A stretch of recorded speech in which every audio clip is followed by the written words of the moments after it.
KTVO Sports Summary, sponsored by Hearing Care Partners. We listen so you can hear.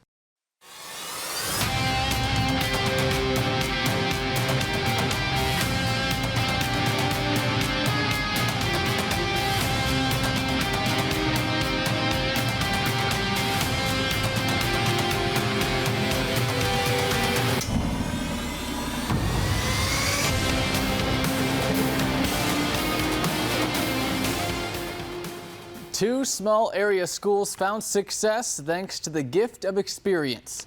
As A.J. Johnson will show you, both schools were successful in multiple sports, but thrived when they came together. Resilience. Fast, we try to play aggressive. We're tough.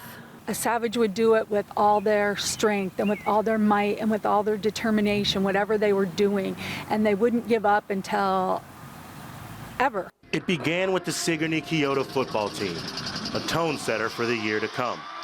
After losing their first game against PCM, the Cobras would win their next 8 games on the schedule, taking them to the second round of the playoffs.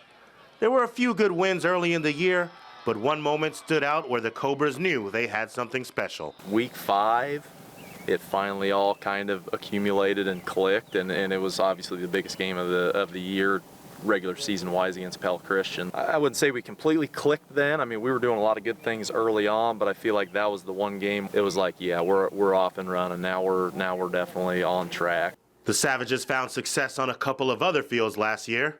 The baseball team, despite losing 5 seniors, fought their way to the second round of the postseason tournament.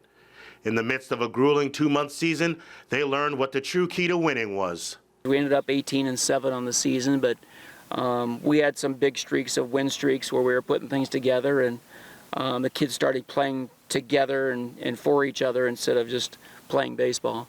The softball team was coming off of a year where that lesson was already instilled. Putting it all together led them to an undefeated conference record and their 3rd conference championship in a row. I just felt like all along, every game, every pitch, it just all fell together like a puzzle.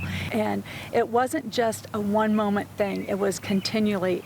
It was people stepping up and hitting the ball when they needed to. It was somebody catching the ball against the fence or making a great defensive play or driving in a run right when we needed it. In the gym, it was the last chance for a senior-led girls basketball squad. They accepted the challenge and became conference champions for the first time in over a decade. Finishing the season strong with the 12-game win streak began with some interesting inspiration. After Christmas, I challenged the girls and I said, you know, we have 12 regular season games left. And I said, you can win every single one of them. I had all the teams' names that we had left, and then we made W's, and every time after we beat a team, we'd put it up, and they met their goal. So, you know, they really bought into it. The Keota boys basketball team lived up to the height of the expectations brought on by the ones before them. Not only did they win the conference for the 4th time in 5 years, they would win their first 23 games and fall just shy of a trip to the state tournament.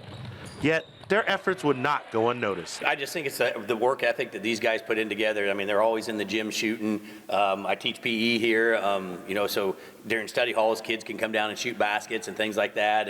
And whenever we're in the gym practicing, you know, the kids go as hard as they can. It's a shooter's gym, and that's what we put on our T-shirts after we got done at the end of the year, that we just came out and tried to outscore people. Whether they embody their inner eagle or their inner savage, both schools struck when opportunity arose. A.J. Johnson, KTVO Sports.